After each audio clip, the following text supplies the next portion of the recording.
안녕하세요. 신앙송과 책 읽기 서태연 TV입니다. 오늘은 인생 교과서 시리즈 8권 톨스토이를 읽어드리겠습니다. 부제, 욕망이 아닌 사랑으로 살라. 김성일, 이강은 공저 21세기 북스 출판입니다. 구독과 좋아요는 잊지 마시고 인류의 스승 톨스토이에게 던지는 삶의 질문들과 그 명답들을 함께 들어보실까요?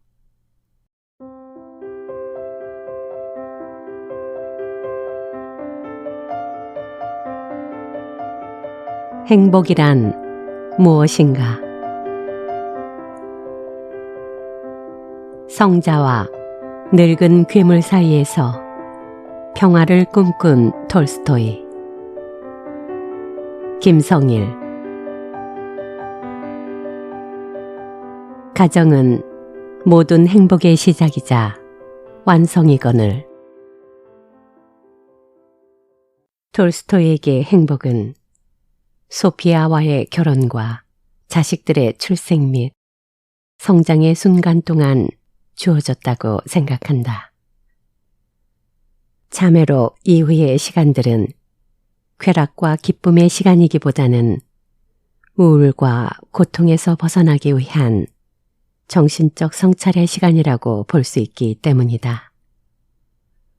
일견, 톨스토이가 행복을 추구하고 올바르게 살아온 것 같지만 그 스스로는 행복과는 거리가 멀었다. 도스토옙스키가 정신적으로 정교에서 한정을 찾았다면 톨스토이는 불완전한 인간으로서 완전하게 살아가려는 모습이 그 자신에게는 결코 만족스럽지 않았을 것이다.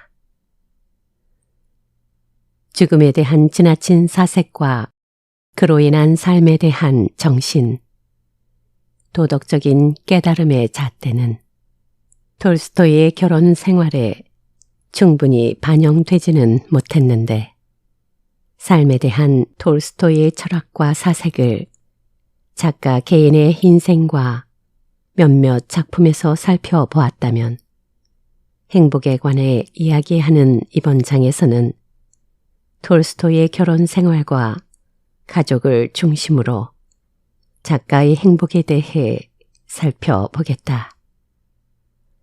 가정의 행복은 톨스토이가 결혼하기 훨씬 전부터 꿈꾸던 행복의 본질이었다.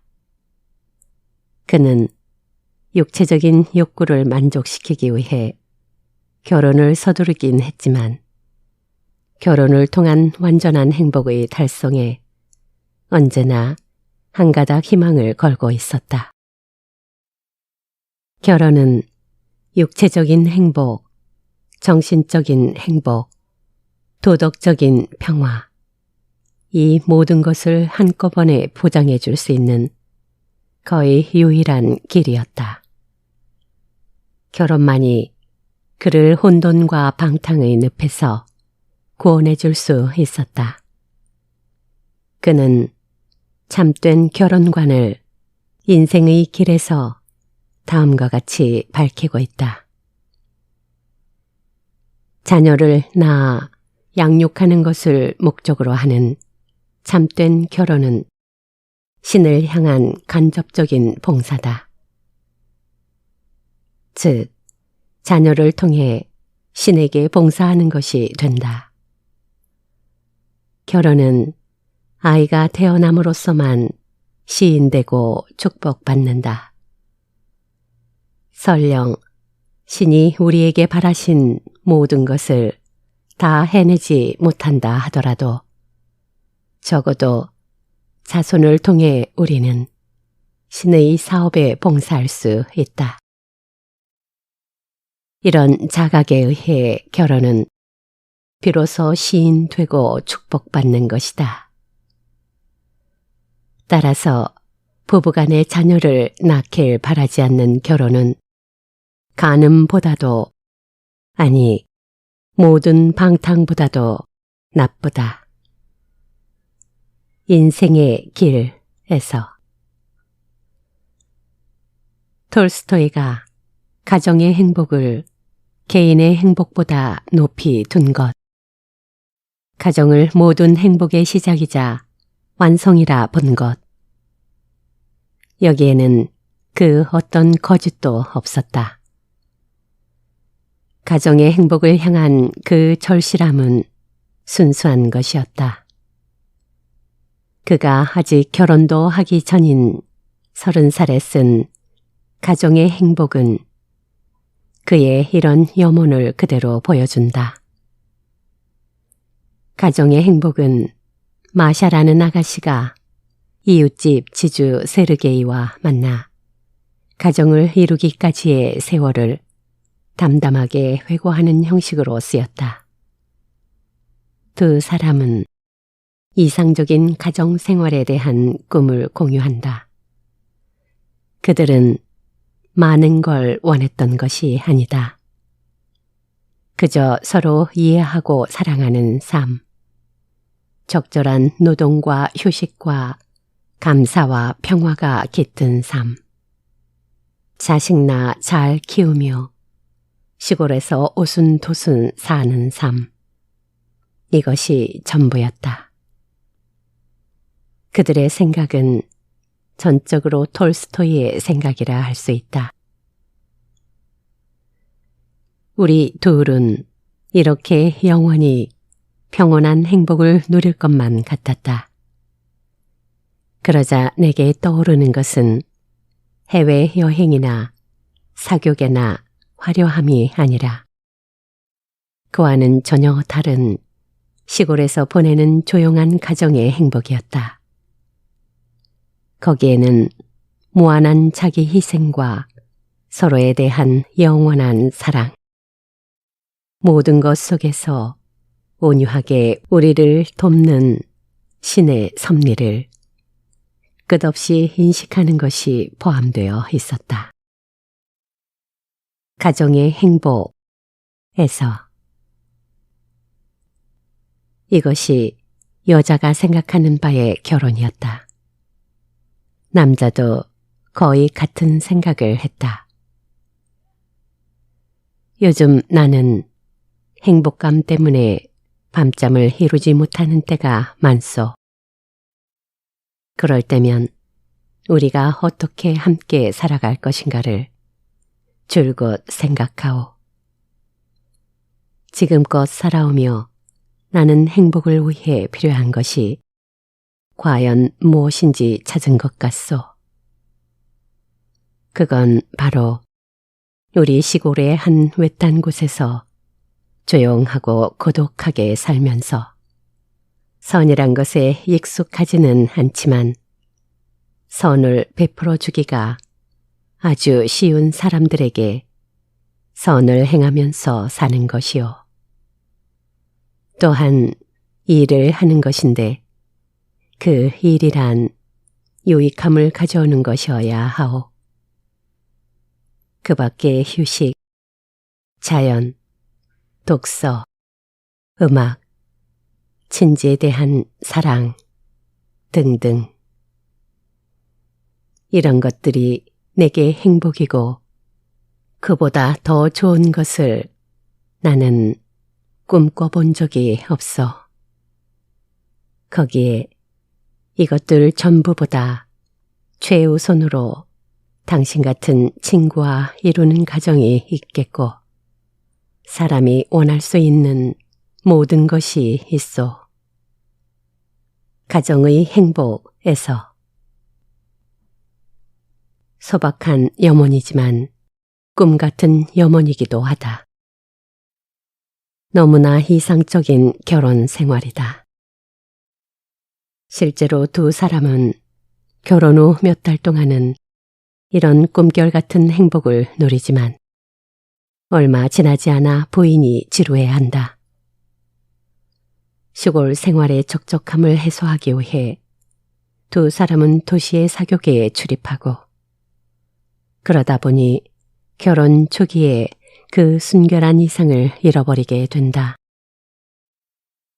그러나 두 사람은 갈등을 극복하고 아이들의 부모로서 새로운 행복을 가꾸어 나간다.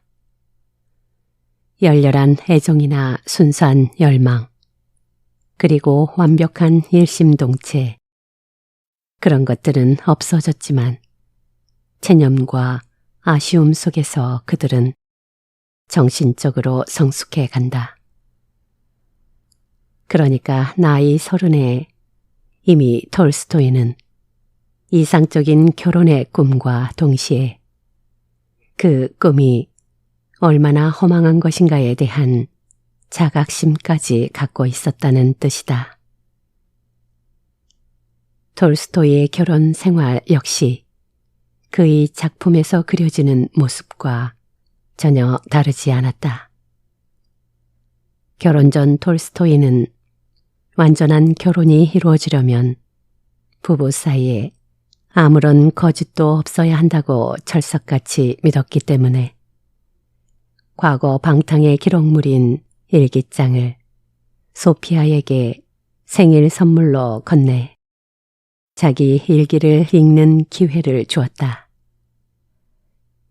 하지만 어린 신부는 그 일기를 읽고는 한동안 충격에서 깨어날 수 없었다. 그는 이렇게 썼다. 나는 그와 정혼하고 나서 그 일기를 읽었을 때 받은 충격에서 결코 벗어나지 못했다. 나는 남자들의 방종에 대해 처음으로 알게 되면서 마음속에서 질투심과 공포심으로 겪은 그 지독한 격통을 지금도 생생히 기억한다. 이렇게 가장 비참한 결혼 생활이 시작되었다. 소피아 안드레 예브나는 결혼 생활 초기 8년 동안 남편에게 7명의 자식을 더 낳아주며 정서적 탈진과 호르몬 순환의 문제로 성격이 상당히 거칠고 신경질적으로 바뀌어 갔다. 성자 톨스토이와 늙은 괴물 톨스토이. 톨스토이의 삶의 행복이 점점 더 파국을 맞게 되는 몇 가지 사건이 연이어 생겨나게 된다. 그 첫 번째 사건이 1872년 후반에 발생한다. 이 사건은 그로 하여금 자신이 러시아인이라는 사실을 더 이상 견딜 수 없게 해 마침내 거의 이민을 떠나도록 결심하게 만들었다. 톨스토이는 바로 전해에 사마라의 넓은 영지를 샀다. 그는 자신의 사마라 영지 외곽에 살던 몰로칸족에 매료되었는데 그들은 러시아 정교회나 정부 그리고 인간의 모든 행위를 싫어하면서 성경만을 믿는 담백한 생활을 하고 있었다. 톨스토이는 아주 짧게 이곳을 방문했었는데 공교롭게도 이 기간 동안 경찰이 야스나야 폴야나에 난입한 것이다. 황소가 농장에서 난동을 부리다 젊은 목동을 뿔로 들이받았는데 진보 인사를 자처하는 둘라 지방의 젊은 치안관이 부재 중이던 톨스토이에게 법적 책임을 물어 그가 집으로 돌아오자마자 가택 연금을 시키고 사건에 대한 구체적인 심리가 끝날 때까지 영지를 떠나지 못하게 했다. 톨스토이는 연금 기간 동안 신은 진실을 알지만 다만 기다릴 뿐이다 라는 작품을 썼다. 이 이야기는 자신의 조국에서 소외를 겪으며 분노하는 톨스토이의 심정을 잘 드러내주는 작품으로서 형벌 제도에 대한 환멸과 기독교에 대한 사랑과 증오의 교차를 잘 드러내주고 있다. 두 번째 사건은 1872년 톨스토이의 이웃에 살던 비비코프라는 지주의 정부 안나 스테파노브가 피로고바라는 여인이 버림을 받게 되자 기차에 몸을 던져 자살한 사건이다. 파리에서 단두대를 직접 목격했던 톨스토이는 여인의 잘린 시체를 직접 살펴보러 갔다. 이 사건 이후 톨스토이는 열차에 몸을 던진 안나라는 여인에 대한 소설을 쓰기 시작했다. 그리고 세 번째 사건은 톨스토이와 가까운 주변 사람들의 연이은 죽음이다. 자신의 고모와 두 딸과 아들의 죽음과 같은 꼬리를 물고 이어지는 죽음과 죽음, 권태기에 빠진 결혼 생활과 견디기 힘들 만큼 따분한 일상. 바로 이런 상황에서 안나 카레니나가 창작되었다. 이 작품은 전쟁과 평화보다 훨씬 더 소설다운 소설이라고 할 만하지만 동시에 톨스토이가 예술을 부정하게 되는 모든 단서를 담고 있다. 이 작품의 집필을 마칠 무렵 톨스토이는 정서적 위기를 겪었다. 그리고 곧이어 안나가 철로 위에서 자살로 최후를 마감하는 것처럼 모든 점에서 그와 유사하게 일종의 예술적 자살을 시도했다. 안나 카레니나를 끝낸 뒤 톨스토이는 정신적으로 완전히 탈진했다. 이제 문학적 형상으로 변형시킬 만한 개인의 경험은 다 고갈되었다. 대신 그는 형이상학적인 명제를 추구했다. 왜 우리는 이곳에 존재하는가? 존재의 목적은 과연 무엇인가? 신은 과연 존재하는가? 선이란 무엇인가? 등. 이제 톨스토이는 예술가에서 현자 혹은 성자로 발전해간 것이었다. 더불어 저녁 식사 후 아이들이 보는 가운데 소파에 같이 앉아 담소를 나누던 그 부부의 관계는 이제 서서히 멀어졌다. 톨스토이의 영혼적 위기가 바로 이런 현상을 불러일으킨 근본적인 원인이었다. 톨스토이는 자신의 내면을 향해 쓰는 일기와 아내와의 전쟁을 치르기 위해 쓰는 일기를 쓰면서 자신의 문학적 열정을 분출시키는 중요한 통로로 활용했다. 그들 각자는 자신의 일기를 상대방이 읽으리라 예상하고 거칠게 표현했다. 또한 아이들이나 가까운 지인들을 훈육하는 과정에서 매일 두 가지 상황이 번갈아가며 벌어졌다. 하나가 성자 레프 톨스토이에 의해 벌어졌다면 다른 하나는 늙은 괴물에 의해 벌어졌다. 단지 육신의 연결고리로 변모한 가족. 톨스토이는 자신의 내면 성찰에 더욱 주력해 갔으며 자신의 내면으로 침잠했다. 참회로 나의 신앙과 같은 자신의 내면 탐구와 자기 계시를 추구하는 지필에 몰두한다. 그는 러시아 정교회가 원래의 기독교적 정신과 일치하지 않는다는 사실을 알게 되면서 진정한 평화를 느꼈으며 산상 설교를 통해 예수가 가르쳐준 5가지 위대한 계명을 스스로 실천하기로 결심했다. 그때부터 톨스토이는 이 단순한 교리에 따라 살 것과 궁극적으로 구원을 얻으리라는 것, 즉 교회가 자신에게 부여한 어떤 신비적이거나 초자연적인 혜택에 의해서가 아니라 신에게 이끌리는 삶을 살아가리라는 내면적 확신에 의해 궁극적으로 구원을 얻으리라는 것을 믿게 되었다.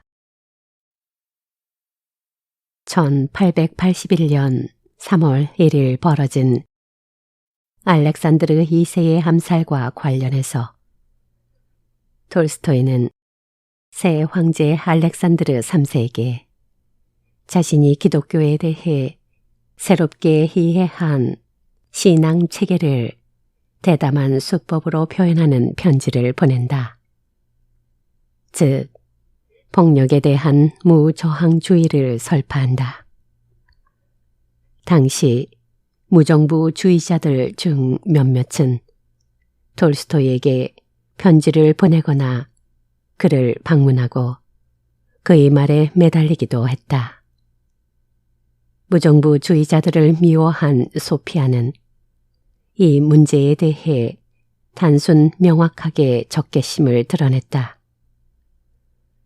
그녀는 정부가 자신의 남편을 이들과 연결시킬 경우 필연적으로 가족에게 엄청난 문제를 초래할 것을 두려워했기 때문이다.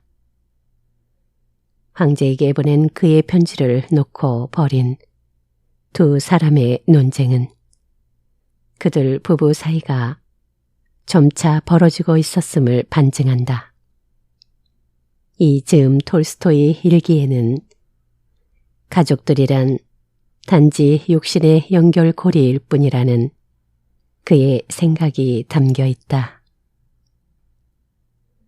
톨스토이의 아들 일리아는 이 무렵 가족사에 대해 이렇게 증언한다. 이 세상은 크게 두 진영으로 나뉘었다.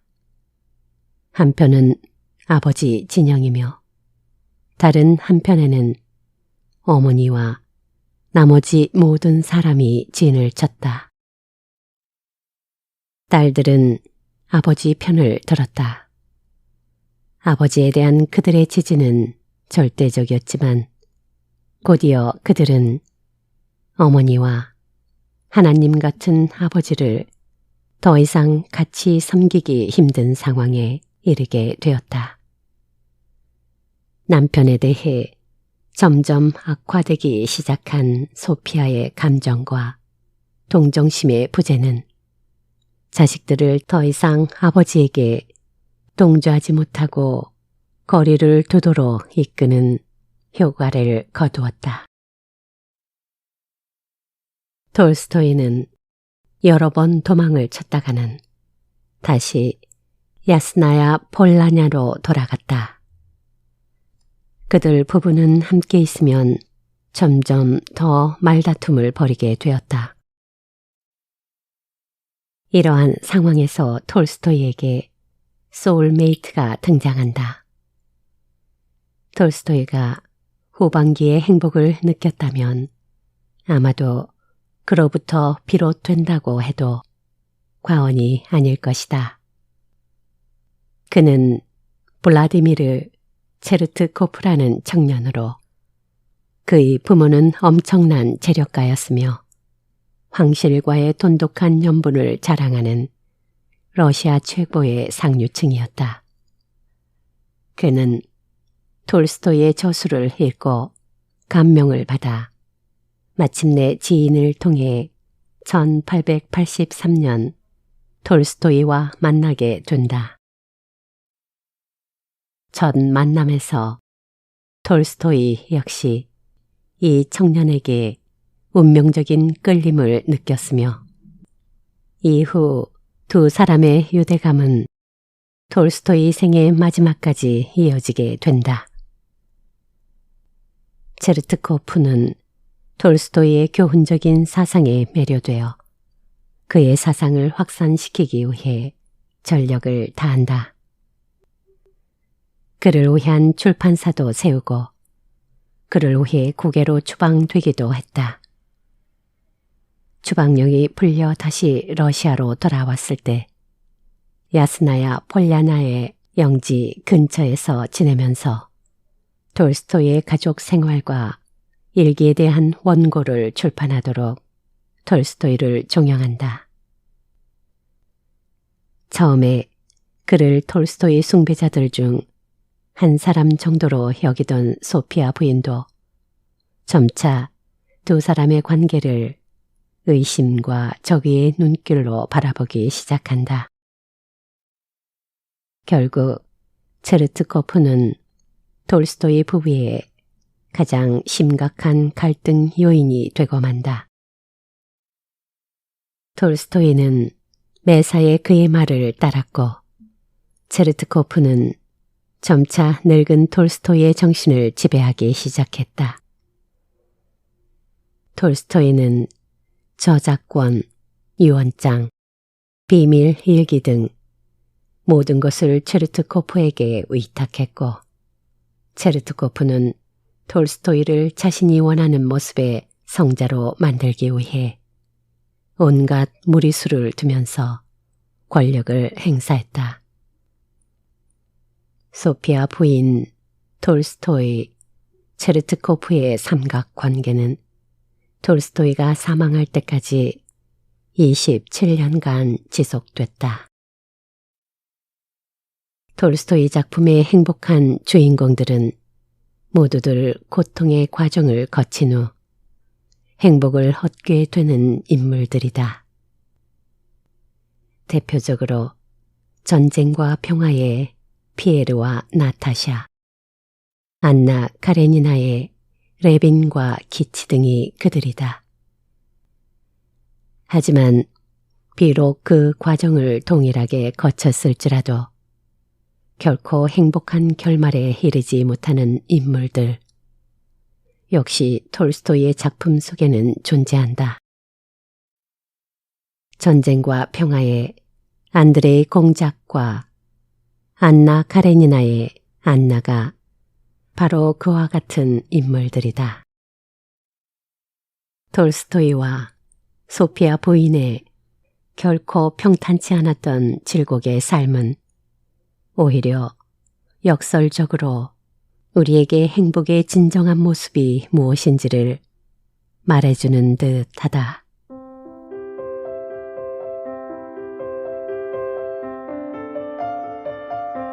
사랑이란 무엇인가? 진정한 사랑은 인간의 삶 자체를 고양시키는 법. 이강은 남녀의 사랑은 아름답지만 비극이다. 톨스토이는 사랑을 인간의 가장 위대한 속성이라고 말한다. 동물적 존재로서의 인간이 이성적이고 도덕적인 인간으로 진정한 생명의 법칙을 따르는 존재가 되도록 신에 의해 주어진 가장 중요한 속성이 바로 사랑이라는 것이다. 따라서 톨스토이에게 사랑은 이웃에 대한 사랑, 인류에 대한 사랑을 의미한다. 사상가로서의 톨스토이는 남녀의 육체적 사랑이나 결혼조차 바람직한 것으로 보지 않았다. 그것은 진정한 사랑이 아니라 사실은 자신의 욕망을 극대화하기 위한 이기심의 발현에 지나지 않는 것이다. 그러나 문학가로서의 톨스토이는 남녀의 사랑과 그 본질에 대해 아주 깊은 관심을 가지고 있고 이를 세밀하게 그려낸다. 그리하여 문학적 사랑은 사상적 사랑과 달라 보이기도 한다. 하지만 그것은 모순적으로 다르다기보다 논의의 차원이 다르다고 보는 것이 더 옳을 것이다. 문학가로서의 톨스토이는 대략 50대 초반까지, 그리고 사상가로서의 톨스토이는 그 이후로 나누어지기 때문에 그때마다 사랑에 대한 논의의 방향이 서로 달랐기 때문이다. 이웃에 대한 사랑이나 생명의 본질로서의 사랑에 대한 사상 체계는 이 책의 다른 항목에서 많이 다루고 있기 때문에 여기서는 남녀의 사랑에 국한해 톨스토이의 생각을 살펴보기로 하겠다. 우선 남녀의 사랑에 관한 최고의 소설로 꼽히는 안나 카레니나에 나타난 남녀의 사랑을 잠시 들여다보자.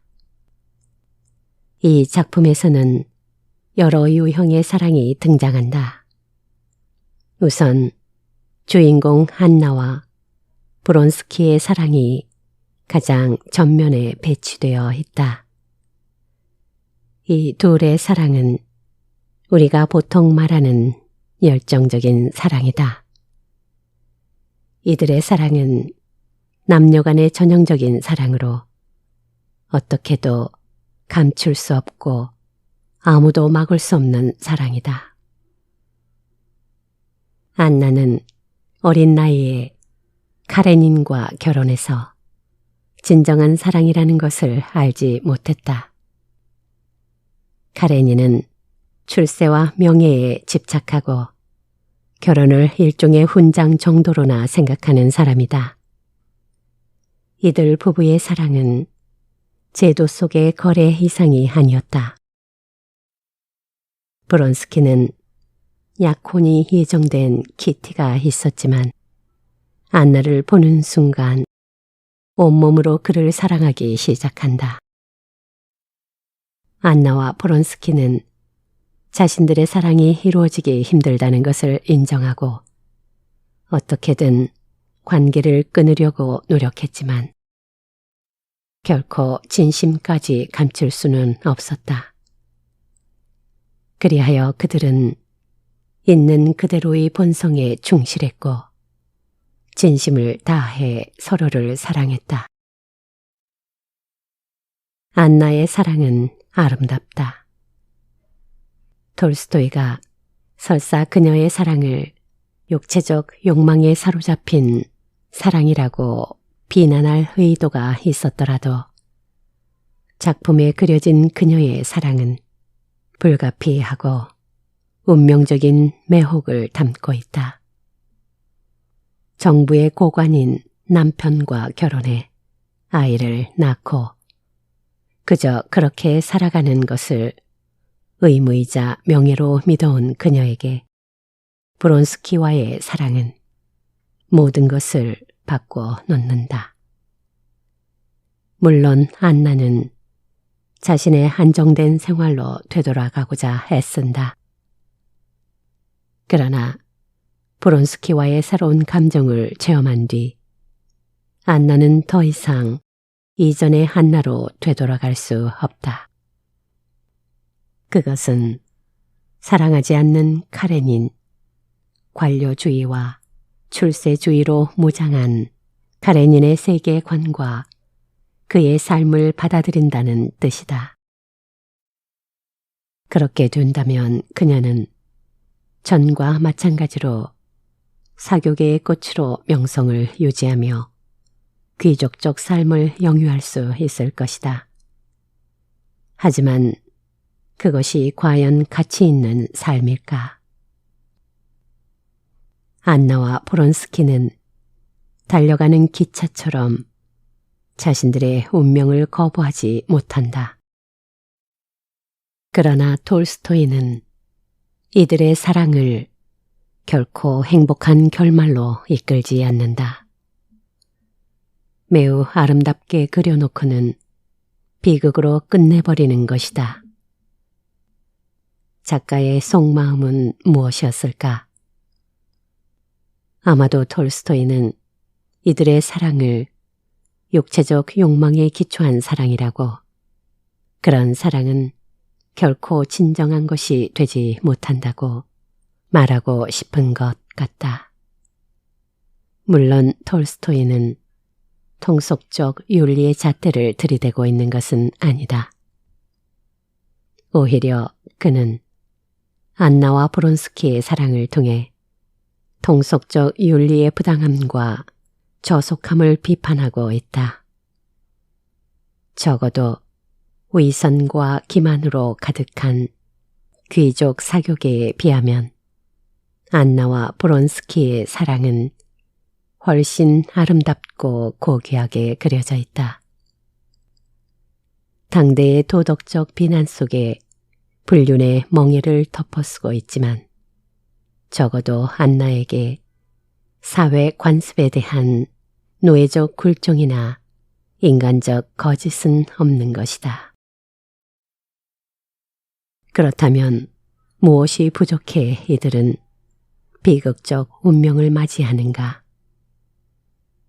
톨스토이가 보기에 남녀의 사랑은 본질적으로 육체적 존재로서의 욕망의 표현이다. 그것은 현실에서 자연스럽고 불가피한 것으로 보이고 때로는 고결하고 위대한 것으로 보이지만 인간 존재의 진정하고 영원한 본질에 대한 인식을 가로막는 부정적인 것이다. 바로 이런 관점에서만 안나와 브론스키의 사랑은 결코 그 자체로 위대한 것이 되지 못한다.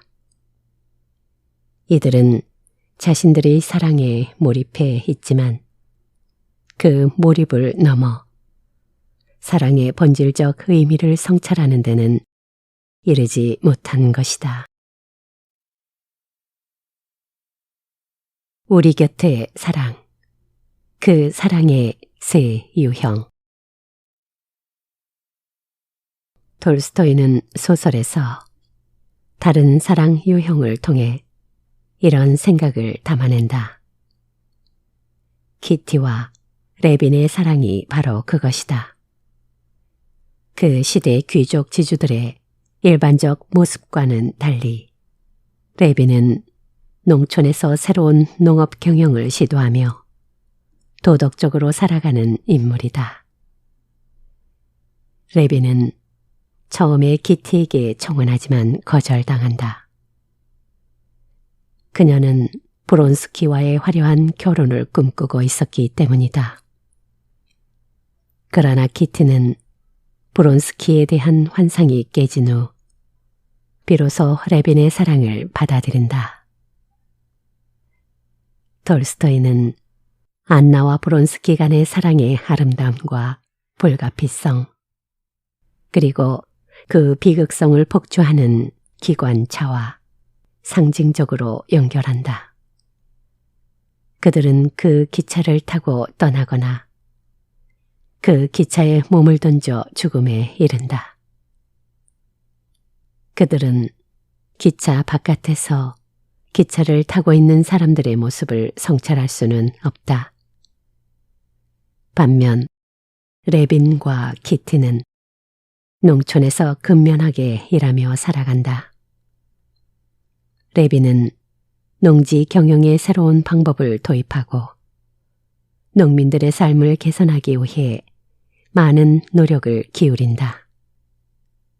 키티는 사치와 허영보다는 원래의 심성대로 선하고 검소한 생활을 좋아하며 가정을 행복하게 꾸려간다. 이들은 서로 믿고 의지하며 도덕적으로 부끄러움 없이 살아가는 견실한 부부의 사랑을 이룩한 것이다. 안나 카레니나에는 안나와 브론스키, 레빈과 키티의 대립적인 사랑이 병렬적으로 그려지고 있다. 이렇게 대비되는 두 유형의 사랑을 보면 우리는 곧바로 톨스토이의 사랑에 대한 관점을 쉽게 정리할 수 있다고 생각한다. 톨스토이의 시선이 레빈과 키티에게 향해 있다는 것은 당연히 누구나 쉽게 이해할 수 있을 것이다.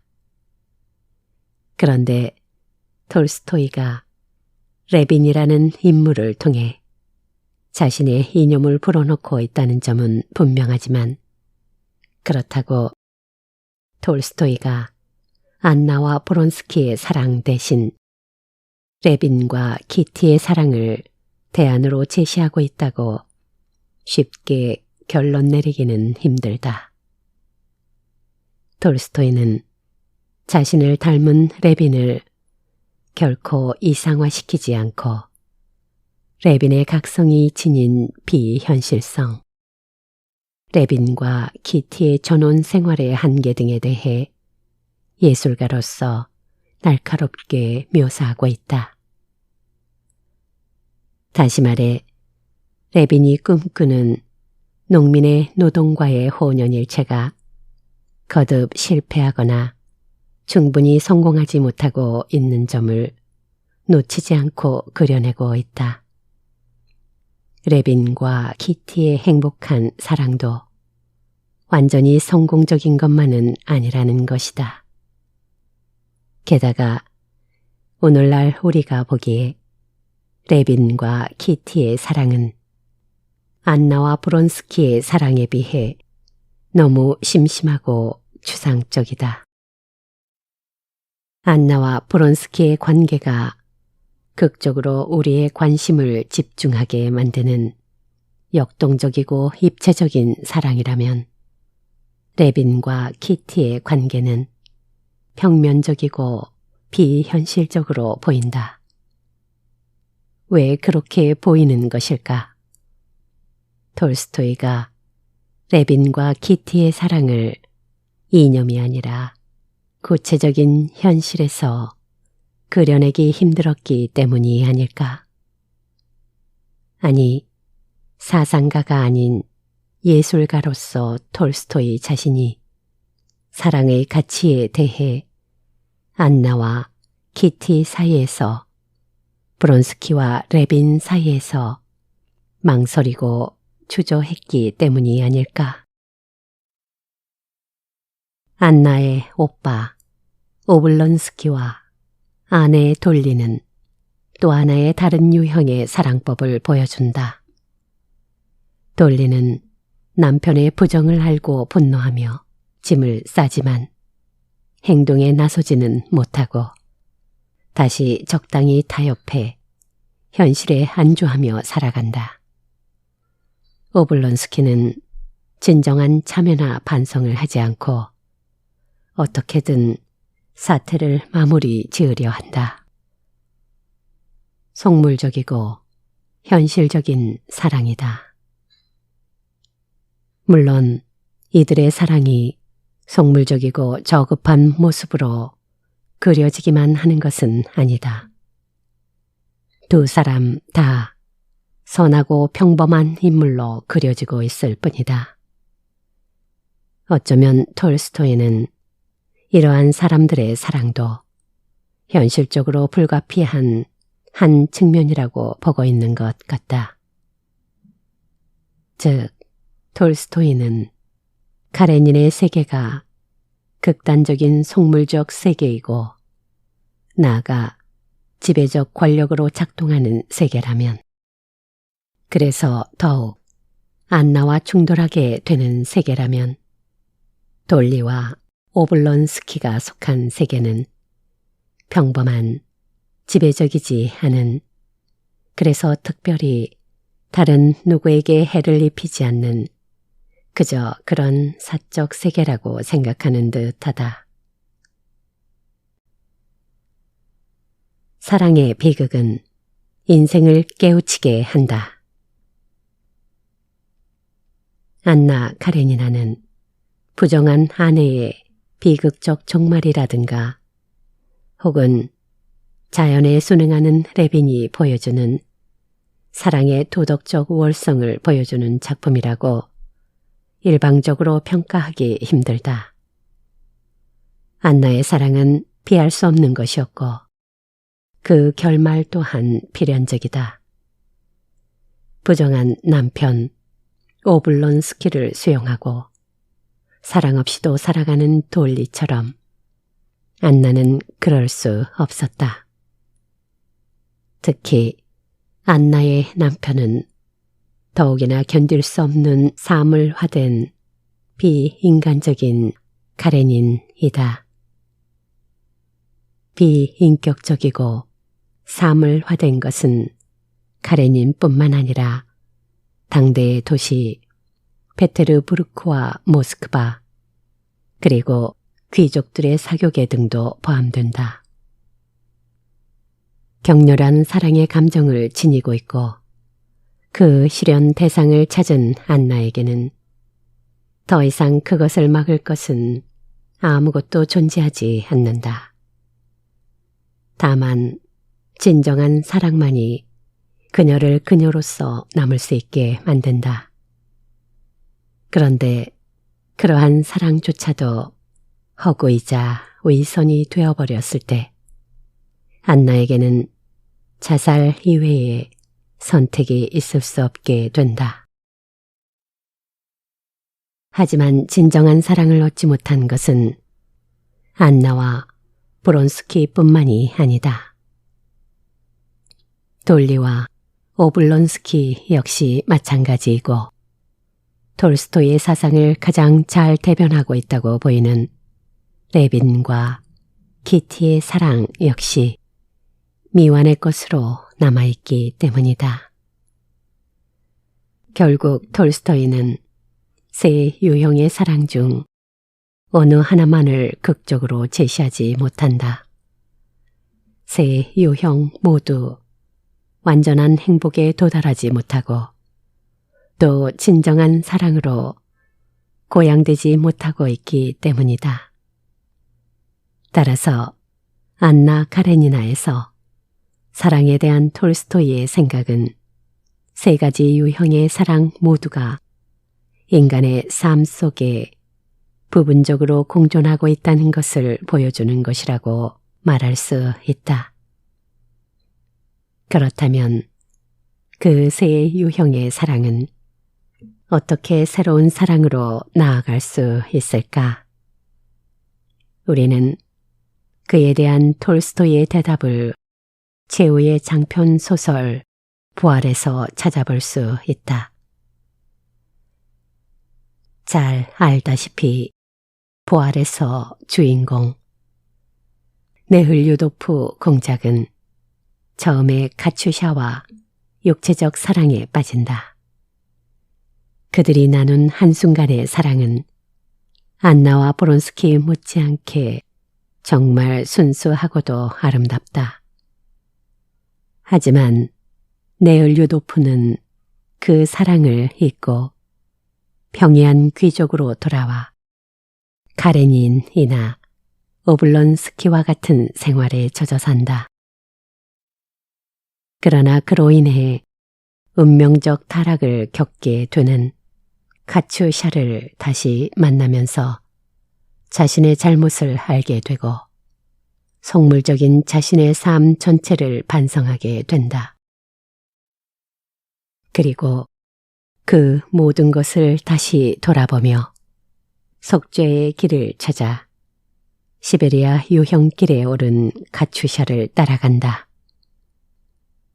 그리고 그곳에서 진정한 사랑과 새로운 삶의 길을 찾아 부활한다. 결국 톨스토이가 말하는 진정한 사랑은 인간이 끊임없이 완성을 찾아 나아가는 과정이다. 결국 톨스토이가 말하는 진정한 사랑은 인간이 끊임없이 완성을 찾아 나아가는 과정이다. 비록 그는 남녀의 육체적 사랑을 부정하지만 불가피하게 사랑하게 된다면 그 사랑에 그대로 빠져있는 것이 아니라 그것을 통해 보다 완전한 사랑의 의미로 나아가야 한다는 것이다.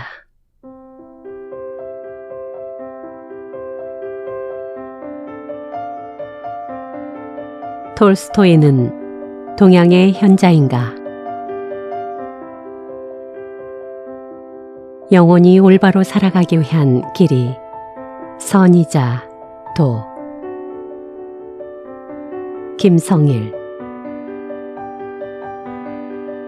인간 삶의 참된 길로서의 동양사상. 톨스토이의 참회록 4장 인생 여정에는 동양의 오화가 하나 나온다. 여행자가 맹수의 습격을 받고 우물로 피하는데 우물 밑에는 용이 입을 벌리고 그를 기다리고 있었다. 위로도 아래로도 갈 수 없는 그는 틈에서 자라고 있는 나무 넝쿨을 잡고 버티지만 이번에는 쥐 2마리가 그가 잡고 있는 나무 덩쿨을 갉아먹기 시작한다. 그런데 이러한 절체절명의 순간에도 여행자는 잎사귀의 꿀을 핥아 먹는다. 불교의 열반경에서 인용한 이 글을 통해 톨스토이는 나를 기다리고 있는 죽음의 용을 피할 수 없다는 사실을 알면서도 삶의 나뭇가지에 매달려 있다고 말한다. 그리고 꿀이 주는 쾌락은 이 같은 순간에 더 이상 달콤하지 않으며 죽음의 공포를 감추어온 삶의 쾌락이 더 이상 자신의 인생을 기만하는 것을 참을 수 없다고 한다. 이 불교의 우화를 통해 톨스토이는 죽음의 공포를 극복하고 내면의 구원을 찾는 데 도움을 얻은 것이다. 정신적 위기의 순간에 그가 받아들인 방법은 기독교나 정교가 아닌 불교의 가르침이었다. 기독교나 정교를 거부하고 불교를 받아들였다기보다는 인간이 찾고 있는 구원의 방식으로 불교가 설명하는 교리가 인간 삶의 참된 길임을 인식했다는 것이다. 이처럼 그의 동양에 대한 관심은 이미 1840년대 카잔 대학에서 불교를 접할 때부터 시작되었으며 1877년에서 78년 정신적 위기와 1879년에서 81년 정교 회화의 불화 시기를 기점으로 구체화된다. 이미 1850년대에 톨스토이는 프랑스어로 번역된 노장 사상을 읽기도 했으며 노자의 무의 개념이 바로 자신이 생각하는 무저항적인 세계관과 일치하고 있음을 발견한다. 톨스토이는 1893년에는 프랑스어와 독일어 번역본을 통해 노자 도덕경의 러시아어 번역을 시작하기도 한다. 서구 문물에 대한 비판적 시각과 이성에 의해서만 선택되는 삶의 순간 속에서 진실을 포착하는 방법으로 동양의 정신을 선택한 것이다. 동양 사상의 내용은 노장 사상과 불교이지만 이것은 기독교의 사랑도 포함하는 그의 선 개념의 한 부분이라고 할 수 있다. 톨스토이의 이와 같은 생각은 자신을 다스리는 것, 구원을 받는 것은 외부에 의한 것이 아니라 내적인 동력과 내면을 다스리는 힘에서 나온다고 믿은 결과다. 그는 노자와 공자, 불교의 사상을 선의 개념으로 해석했으며 기독교의 사랑을 결합해 하나의 윤리적인 체계로 환원시키려고 했다. 공자의 중용이라는 개념 역시 공동체적인 삶에 부합되는 실천적인 덕목이라고 생각했다. 톨스토이는 1886년 물의 흐름이라는 글에서 인간의 덕성을 물에 비유하고 있는 공자의 가르침을 중요하게 여겨야 한다고 했으며, 중용의 가르침에서는 중용을 사람과 사람 사이의 상황 윤리이자 그 상황 윤리에서의 내적인 조화와 균형이라고 해석하고 있다. 중용을 선의 길로 나아가야 하는 인간의 윤리적인 당위성이라고 간주한 것이다. 또한 도의 사상이 인류의 영원하고 근본적인 삶의 법칙이고 기독교적인 자유의 사상과도 일치한다고 여겼으며, 동양의 도는 기독교의 말씀의 진리와 같은 개념이라고 생각한 것이다. 톨스토이는 이와 같은 윤리적인 개념들의 결합을 통해 문명에 오염된 러시아를 구할 수 있다고 판단한 것이다. 공자의 중용, 노자의 무의에 심취하다. 톨스토이가 신앙에 대해 갖는 태도가 회의적이며 부정적이라는 것은 잘 알려진 사실이다. 나는 종교가 가르치고 있는 것은 아무것도 믿을 수 없습니다. 동시에 나는 신앙이 없는 사랑을 증오할 뿐 아니라 경멸하기까지 합니다. 나는 사람이 신앙 없이 어떻게 살 수 있는지 이해할 수 없으며, 신앙 없이 죽는다는 것은 더더욱 이해할 수 없습니다. 종교를 맹목적으로 믿기보다는 그 교리의 옳고 그름으로 모든 것을 판단한 톨스토이는 무저항과 자연에 대한 순응, 무의와 초탈 같은 동양적 개념들을 자의적으로 해석했다고 볼 수 있다. 그에게는 그리스도의 믿음을 왜곡해 가용하는 것이 아닌 그리스도의 온전한 가르침과 계율만이 존재했다. 나는 신을 믿으나 그 신은 나로 보면 성령이요, 사랑이요, 만물의 원리다. 나는 내가 신의 내부에 있는 것과 마찬가지로 신도 나의 내부에 있다고 믿는다. 나는 신의 의지가 인간 그리스도교 속에 가장 분명히 나타나 있다고 믿는다. 그러나 그리스도를 신으로 볼 수는 없으며, 그리스도에게 기도 드리는 것은 가장 큰 독성이 된다. 종교의 속성에서 믿음을 제외한 원리와 계율만을 받아들인 톨스토이는 이와 유사한 사고를 공자와 노자의 무의에서 구체적으로 발견하게 된다. 1884년 3월 11일자 일기에서는 공자의 가르침에 대한 감탄을 적어놓고 있다. 공자의 중용에 대한 가르침은 놀랄만하다. 그 내용은 노자의 것과 거의 유사한데 자연법칙을 따르는 것이 바로 현명함이며 힘이고 생명이다. 이러한 법칙은 그 자체가 스스로 이루어지고 있기 때문에 그 의미가 드러나지 않는다.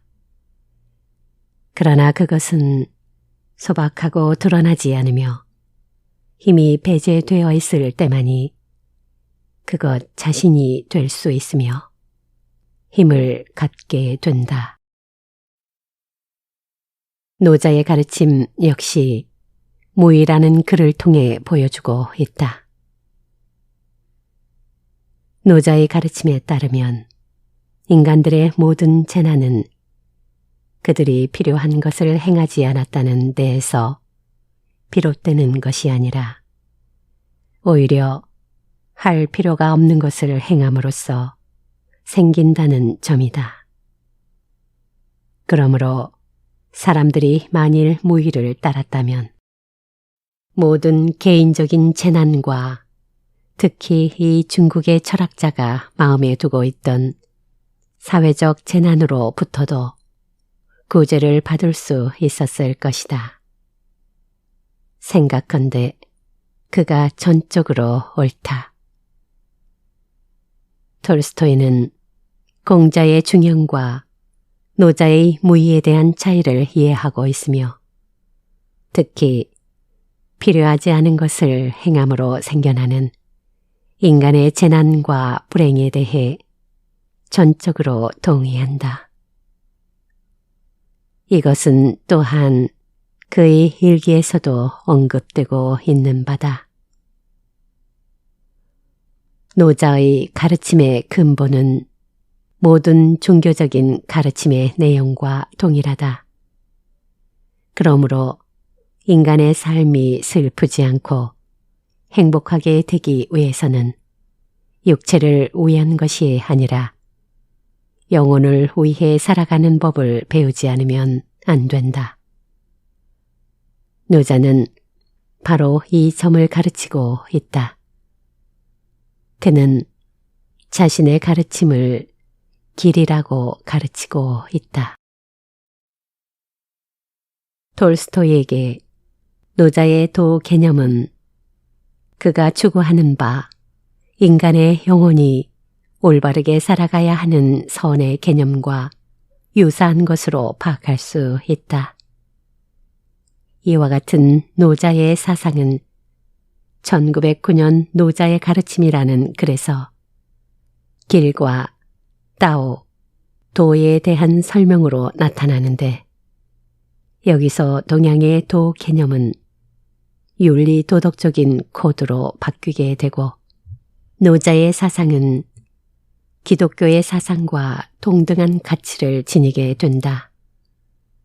도가 기독교의 사랑과 톨스토이가 강조하는 선의 개념과 같은 위치를 점하게 되는 것이다. 노자에 따르면 따오, 도라는 말로 규정할 수 있는 오직 유일한 길이 있을 뿐인데 이것은 최상의 선의 개념을 포함하고 있다. 이러한 인식은 모든 사람들이 알고 있는 특성을 통해 성취할 수 있다. 그러므로 노자의 가르침의 본질은 기독교적 가르침의 본질과 동일하다. 노자에 심취했던 톨스토이는 노자 도덕경을 러시아어로 번역하기에 이른다. 이 책은 1910년 톨스토이의 선, 중국의 성현, 노자의 금언이라는 제목으로 출판된다. 다음은 톨스토이가 노자 도덕경을 풀어 쓴 내용이다. 1. 이전에 하늘과 대지를 존재하게 했던 이해할 수 없는 존재가 있다. 침묵 속에 있으며 감각을 초월해 있다.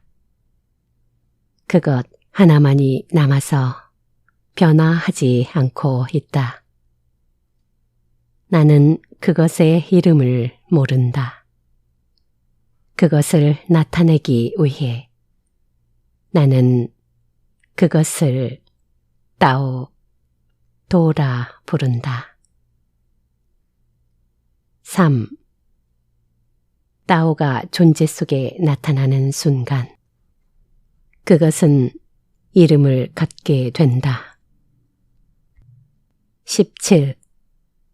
최상의 덕은 물과 같다. 물은 모든 존재에게 선을 베풀 뿐 그들과 다투지 않으니 훌륭한 것이다. 톨스토이의 불교는 타인을 구원하는 가르침. 톨스토이가 공자와 노자의 가르침을 몸소 실천하려고 한 것은 삶의 불행에서 벗어나기 위한 유일한 덕목을 선으로 보았기 때문인데, 동양 사상의 실천은 톨스토이식의 기독교적인 사랑과 계율의 실천이라고 할 수 있다. 그는 믿음만을 강조하는 종교가 아니라 공동의 가치관을 올바르게 제시하는 윤리적이며 사회적인 사상으로서 동양 사상의 고취 됐다고 볼 수 있다. 이와 같은 톨스토이의 동양 사상 고취에 대해 러시아의 철학자 베르자예프는 톨스토이를 불교도라고까지 말한다. 톨스토이는 기독교라기보다는 오히려 불교도이다. 불교는 톨스토이의 종교와 마찬가지로 자기 구원의 종교다. 불교에서는 신이 개성, 구원하는 사람의 개성과 구원받는 사람의 개성을 알지 못한다. 불교는 사랑의 종교가 아니라 연민의 종교다. 또한 막심 고리키 역시 톨스토이의 불교 교리 수용을 비판하면서 몽고식 숙명주의에 중독되었고 지치지 않는 그의 창조적 작업을 통해 서구에 대해 거의 화학적으로 반응하고 삶의 죄악에 대해 적극적이고 저지할 수 없는 저항을 하는 옛 러시아 기질의 불건전한 비등이라고 강도 높게 비판한 바 있다. 이에 대해 로맹 롤랑은 톨스토이는 법열만으로 만족하는 인도의 신비주의자는 아니었다. 그의 내부에는 아시아 사람의 몽상에다가 서양 사람의 이론벽과 행동욕이 섞여 있었기 때문에 자기의 천계를 실천적인 신앙 속에 나타내어 그 깨끗한 생활에서 일상생활에 대한 규칙을 이끌어낼 필요가 있었던 것이다 라고 언급함으로써 톨스토이의 불교 수용을 옹호했다. 불교와 동양 사상의 수용은 톨스토이의 선의 개념과 그리스도교에 대한 실천적인 방법론으로 수용되었다고 볼 수 있다. 즉, 신앙의 실천적인 방법으로 무의, 중용, 도 등의 개념을 취했던 것이다. 이와 같은 관점은 톨스토이 스스로도 언급하고 있다. 즉, 불교를 자기 해탈의 관점에서 접근하기보다는 타인을 구원하는 쪽으로 해석하는 것이다. 붓다의 가르침을 읽었다. 놀랄만하다. 모든 가르침이 그렇다. 하지만 삶에서 구원을 받아야 한다는 것 하나는 틀렸다. 붓다는 구원을 받은 것이 아니라 사람들을 구원했다. 이것을 그는 잊은 것이다.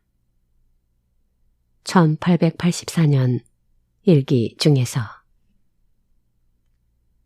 톨스토이의 동양 사상에 대한 관심은 그의 정신적 위기와 정교와의 불화 시기인 1877년에서 81년에 집중적으로 나타난다.